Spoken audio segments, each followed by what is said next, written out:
বন্ধুরা, গোপাল সোনাদের সেবা দিয়ে দিনটা শুরু করি।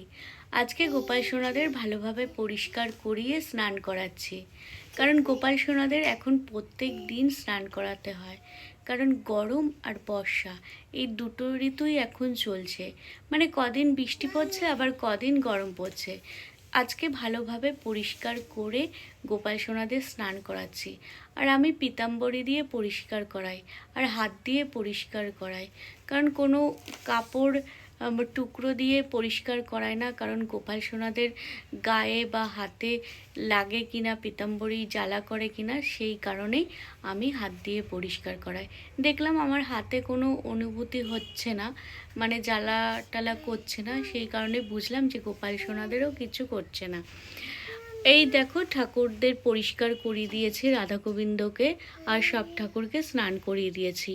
প্রত্যেক দিন ঠাকুরদের স্নান করাই, কারণ ঠাকুর আমাকে অনেক আশীর্বাদ করেছে, আমাদের পরিবারের অনেক আশীর্বাদ করেছে। আর আজকে বেদানা দিয়েছি, প্রত্যেক দিন কোনো না কোনো মরশুমি ফল দিই। আর মা মনসা শীতলা ঠাকুরেরও আমি পুজো করি। দেখো, প্রত্যেকটা ঠাকুরের এখন পুজো হয়ে গেছে। পুজো করে এখন ছাদে এসছি। আজকে ভালো রোদ উঠেছে, এই কারণে জামা কাপড়গুলো মেলে দিয়েছি, কারণ জামা কাপড়গুলো মেলে দিলে আমি তারপরে ঘরের কাজ করব। আর অনেক দিন পরে রোদ ওঠাতে আমরা কিন্তু সবাই খুব খুশি, কারণ এখন আমরা ছাদে একটু খেলাধুলা করব। আর এই দেখো, আমি মিঠিকে নিয়ে পড়ালেখা আরম্ভ করেছি, কারণ আমি লেখাপড়া করলে মিঠি আমার এইভাবেই কোলে বসে থাকে। আর তারপরে আমরা একবার গেছি রেস্টুরেন্টে, আর রেস্টুরেন্ট থেকে আমরা একটু মার্কেটিং করবো, কারণ অনেকক্ষণই বেরিয়েছি। বেরোনোর পরে এখন বাবা খাবার অর্ডার দিতে গেছে, তো খাবার অর্ডার দিচ্ছে এখন মিঠির বাবা। আর এই রেস্টুরেন্ট থেকে এখন আমরা শপিং মলে এসেছি। আর শপিং মলে ক্যামেরা দিয়ে ফটো তুলতে মানা করেছে, তো সেই কারণে কিছু পিক তুলে নিয়েছি।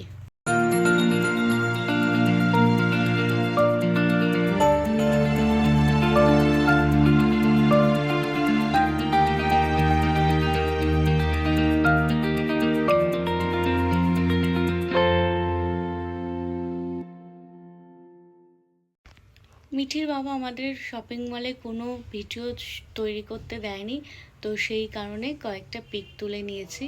আমরা আজকে খুব মজা করেছি সবাই মিলে, কারণ অনেক জামা কাপড় কিনেছি আর তার সাথে একটা ব্যাগ ফ্রি পেয়েছি। আর এদিকে মিঠির বাবা আর আয়ুষ হচ্ছে সব টি শার্টগুলো চুজ করছে, আর আমি আর মিঠি শপিং মলগুলো ঘুরে ঘুরে দেখছি। তো আমরা এখানে সবাই খুব মজা করেছি, আর মজা করে অনেক কিছু কিনেছি। এরপরে আমরা এসেছি একটা কেকের দোকানে এসে তারপরে ওখান থেকে একটা কেক নিয়েছি। কেক নিয়ে তারপরে বাড়িতে এসেছি।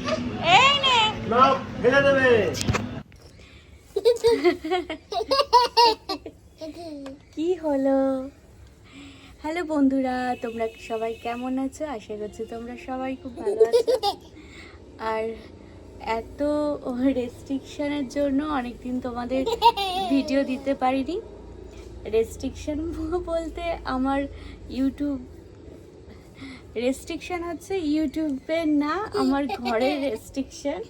কারণ মিঠির বাবা আমাকে ভিডিও তৈরির জন্য অনেক কটা রেস্ট্রিকশন দিয়ে দিয়েছে। 1 নম্বর হচ্ছে ঘরের কোনো ঝাড় দেওয়া, বাসন মাজা এইসব দেখানো চলবে না। 2 নম্বর কি রান্না করছি সেটা ঠিক আছে, কিন্তু খেতে বসার সময় খাওয়া দাওয়া দেখানো চলবে না। এর কারণ হচ্ছে অনেক মানুষের ঘরে ভালো মন্দ রান্না হয় না, বা সবার পরিস্থিতি সমান থাকে না।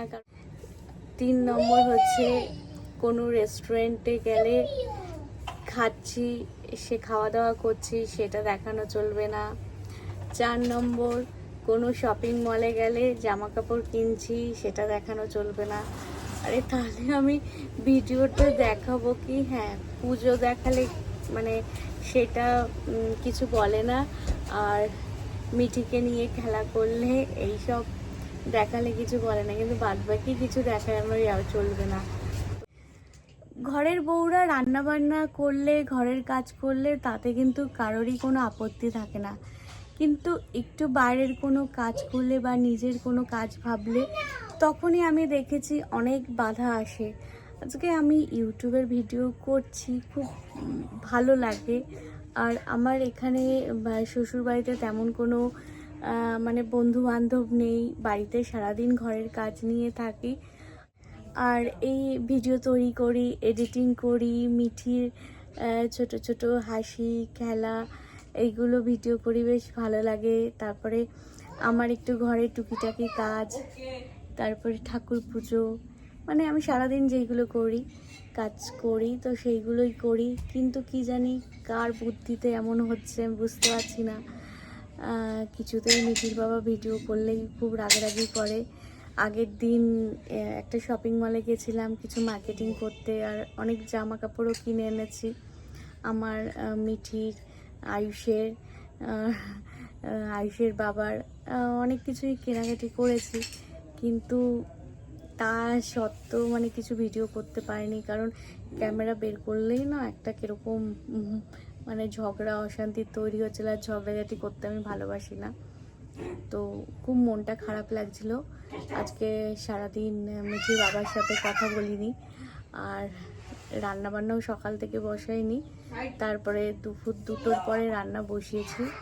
তো এইটা আমি দেখাচ্ছি যে ঘরের বউরা যেরকম রান্না ঘরের কাজও করতে পারে, তিনি বাইরের কিছু ভালো লাগার কাজগুলোও করতে পারে।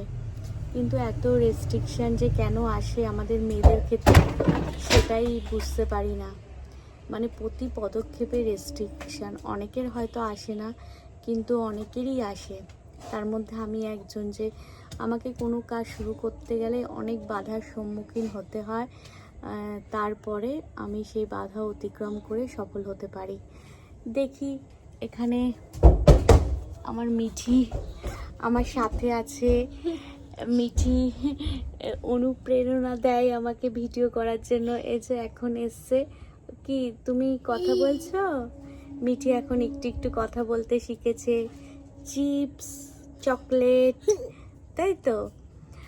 তো হ্যাঁ, মিঠি হচ্ছে কি আমার হচ্ছে শক্তি।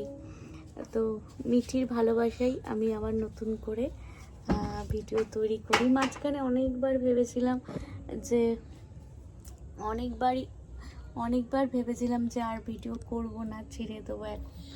কিন্তু কি করব, মিঠি এত সুন্দর খেলা করে, এত সুন্দর নাচ করে, আমি ক্যামেরাটা আবার চালু করি। তো সেই কারণেই আমি এই ভিডিও এখন তৈরি করলাম, তোমাদের একটু মনের কথা জানালাম। কারণ সবাই মার্কেটিং করছে, শপিং করছে, তো সেই ভিডিও দেখি। কিন্তু আমি শপিং করেছি সেই ভিডিও তোমাদের দেখাতে পারিনি এখনও, কারণ আমি শপিং মলে গিয়ে কোনো ভিডিও করতে পারিনি। তাই তোমাদের জানলাম যে আমার অনেক রেস্ট্রিকশন মেনে তারপরে ভিডিও তৈরি। মিঠিমা আমি করতে গেছিলাম। হ্যাঁ, মিঠি শপিং মলে খুব আনন্দ করেছে জানো, মানে এত সুন্দর দৌড়াদৌড়ি করেছে। তবে মিঠি একবার হারিয়ে গেছিল, বলো, তোমাকে খুঁজে পাচ্ছিলাম না, সে কি টেনশন সবার। মিঠি যে লং কুর্তিগুলো আছে, লং কুর্তির ভেতরে মিঠি লুকিয়েছিল। ব্যাস, আমরা কেউ মিঠিকে খুঁজে পাচ্ছিলাম না, ওখানকার স্টাফরাও সবাই মিঠিকে খুঁজছিল।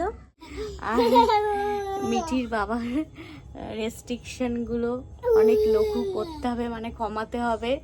কারণ রান্না করে সংসার সামলে আমি কিছু একটা নিজের জন্য করলে, নিজের জন্য ভাবলে তাতে কিন্তু কারোর কোনো আপত্তি থাকতে পারে না। তো সেই কারণে তোমরা আমার পাশে থাকবে, আমার সাথে থাকবে। আর আমাকে অনেক বন্ধুই ভালোবাসা দিয়েছো। আমি ভিডিও দিতে না পারলেও তোমরা আমাকে কমেন্ট করো, আর তোমরা আমার চ্যানেলটাকে সাবস্ক্রাইব করেছো। তোমাদের অসংখ্য ধন্যবাদ। তোমরা এইভাবে আমাদের সাথে থাকবে, পাশে থাকবে।